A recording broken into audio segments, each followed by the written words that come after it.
අයථා ලෙස උපයාගත්තේ කියන රුපියල් මිලියන 15ක මුදලක් NR කන්සස්ටිල් සමාගමේ ආයෝජනය කිරීමෙන් මුදල් විශුද්ධීකරණය වැළැක්වීමේ පනත යටතේ වරදක් සිදු කළ බව කියන පාර්ලිමේන්තු මන්ත්‍රී නාමල් රාජපක්ෂ ඇතුළු සිව් දෙනෙකුට එරෙහිව ගොනු කර ඇති නඩුව ඔක්තෝබර් මාස 29 වෙනිදා යළි කැඳවීමට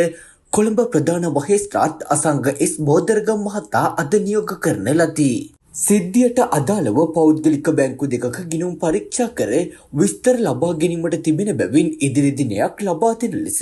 අපරාධ පරීක්ෂණ දෙපාර්තමේන්තුව විසින් කරන ලද ඉල්ලීමක් සලකා බැලීමෙන් අනතුරුව මහේස්ත්‍රාත්වරයා විසින් එලෙස නියෝග කරනු ලැබුවා. මෙම නඩුව කැඳ වූ අවස්ථාවේදී සිද්ධියට අදාළ සැකකරුවන් වන පාර්ලිමේන්තු මන්ත්‍රී නාමල් රාජපක්ෂ, නිත්‍යා සේනානි සමරනායක, සුජානි බෝගොල්ලගම, සුදර්ශන බණ්ඩාර ගණේගොඩ යන අය අධිකරණය හමුවේ පෙනී සිටියා.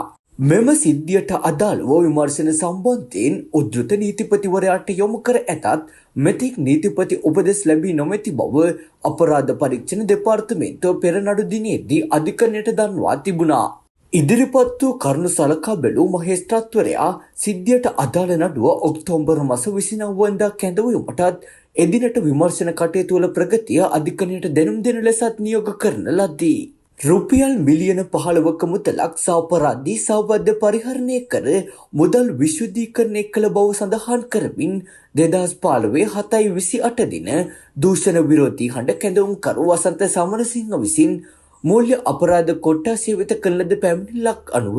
මෙහි විමර්ශන ආරම්භ කර තිබුණා.